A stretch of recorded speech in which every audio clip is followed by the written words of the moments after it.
Claro, para quienes están en la transmisión, saludamos a las personas que están a través de las redes sociales de EPM y quienes también, funcionarios de la organización en las distintas sedes, están unidos en este momento, están allí en el túnel de Bioderecho, están el gobernador de Antioquia, el alcalde de Medellín y presidente de la Junta de EPM, acompañado del subdirector nacional de la Unidad para la Gestión del Riesgo de Desastres, está la gerente de IDEA, el gerente de la Sociedad Hidroituango, igualmente está el director del Departamento Administrativo para la Gestión del Riesgo, el director del Departamento Administrativo del DAGRAM, igualmente hay miembros de la Junta Directiva de EPM, por supuesto el gerente general, directivos y funcionarios del Ministerio de Minas y Energía, de la Unidad Nacional de Gestión del Riesgo, de la Gobernación, la Alcaldía, la Sociedad y EPM.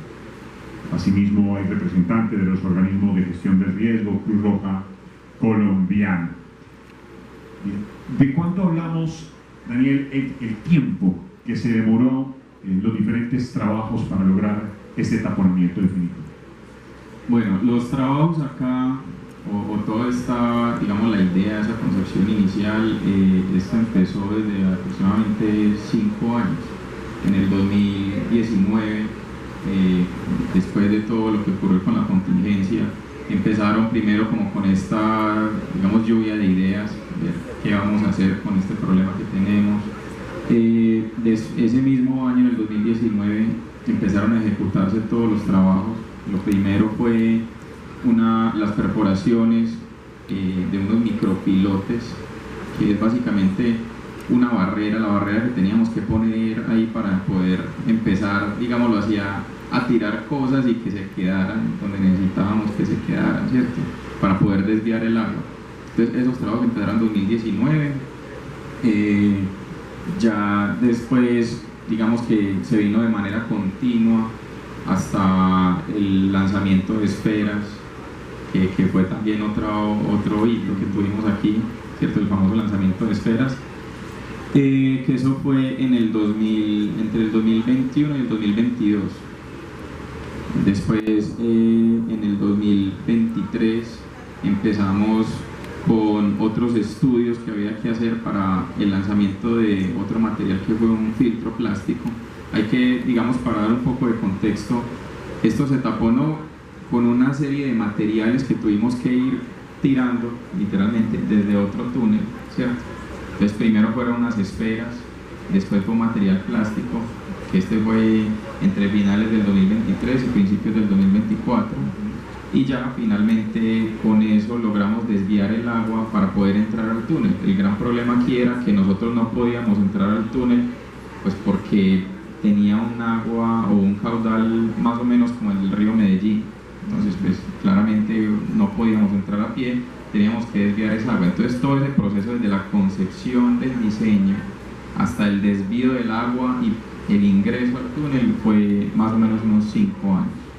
5 años, un trabajo, como le estaba diciendo, un trabajo inédito de la ingeniería, de ir explorando para poder primero ingresar y hacer un trabajo seguro, pero también hoy para dar más seguridad, sobre todo para las comunidades aledañas a Hidroituango. Contémosle a la gente un poquito de Daniel. Vos sos ingeniero, ¿de qué área de la ingeniería o qué especificidad de la ingeniería y cuántos años llevas acompañando Hidroituango? Bueno, yo soy ingeniero civil, tengo una maestría en geotecnia, ya llevo 10 años en este proyecto. Yo digo de manera romántica que yo he visto crecer el proyecto y él me ha visto crecer a mí. Hago parte del equipo de obras civiles de la Dirección de Desarrollo Proyecto Hidroituango y junto con todo el equipo hemos coordinado todo lo que ha sido el taponamiento del túnel de desviación derecho. Perfecto. Frente a esta hazaña del taponamiento, ¿alguna anécdota, algo que nos quieras compartir? Bueno, si hay una anécdota, algo que a mí me parece, o sea, entre todo esto que inclusive el ingeniero William lo define como un milagro de la ingeniería, inclusive pues de alguna fuerza superior. Para mí digamos, lo más milagroso que nos ocurrió fue lo siguiente, inclusive pues acá están los compañeros de montajes de montajes que pueden dar fe de eso.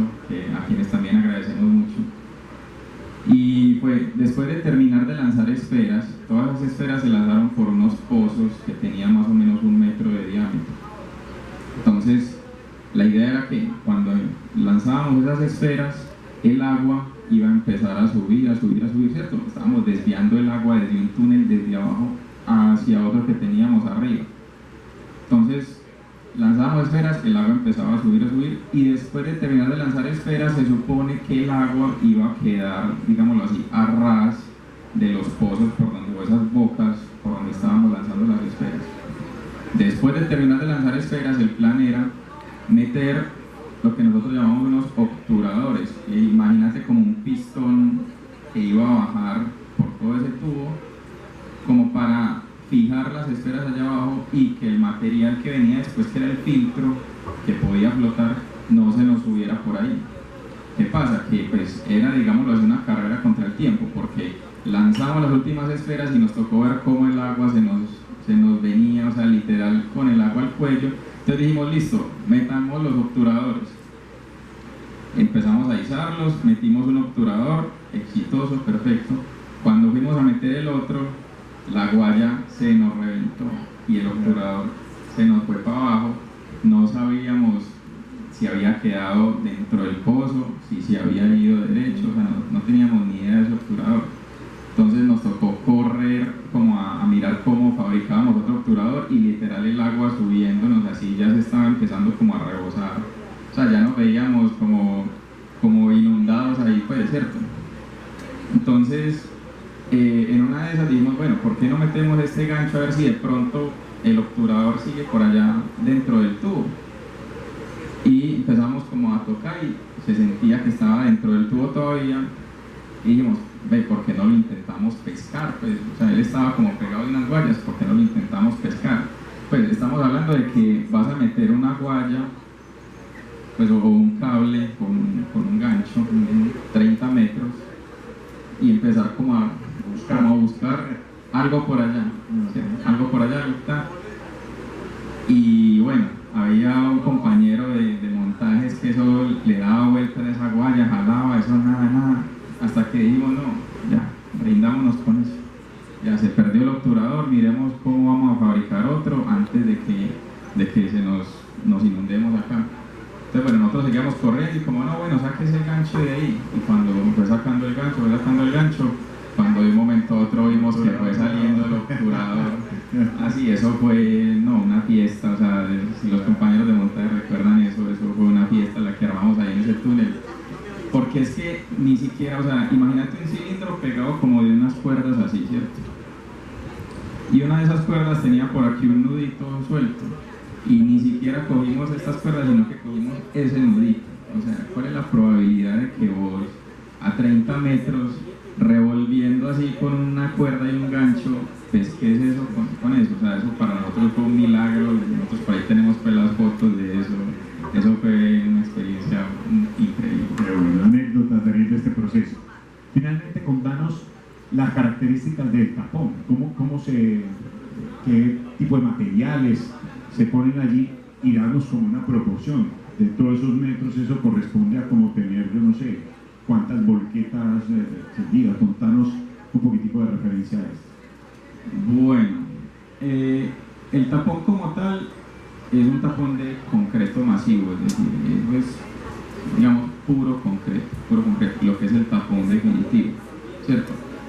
Antes, como te explicaba, hubo un pretapón, lo llamamos pretapón porque fue eso que pudimos, digamos, echar por ahí con otros materiales para poder desviar el agua.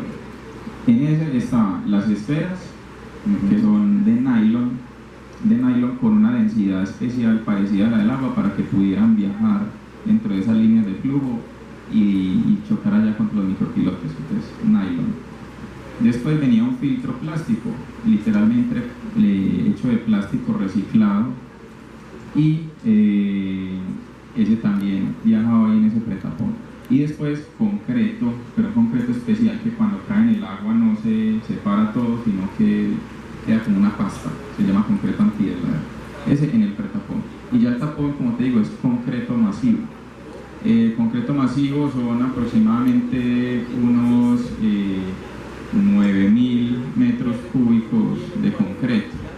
¿Eso cuántas volquetas seguidas son? A ver, pues imagínate si una volqueta puede cargar, no sé, más o menos unos 5 metros cúbicos, no sé, de pronto y los compañeros me ayudan con esas proporciones. Entonces imagínate, si una volqueta son 5 metros cúbicos, ya que estamos hablando de 9.000, o sea, bueno, muchas volquetas son demasiadas, o sea, una fila que supera la cola de esta presa llena de volquetas de concreto, pues que hemos vaciado ahí. Y algo que yo quisiera, digamos, resaltar aquí, y también en la labor del contratista que nosotros tenemos, es que todo este vaciado de esas miles de volquetas que tenemos aquí se ha hecho en aproximadamente unos 3 meses, ¿cierto? O sea, nosotros desde que entramos al tapón y que vimos lo que vimos allá, que era algo lleno de material, ¿cierto?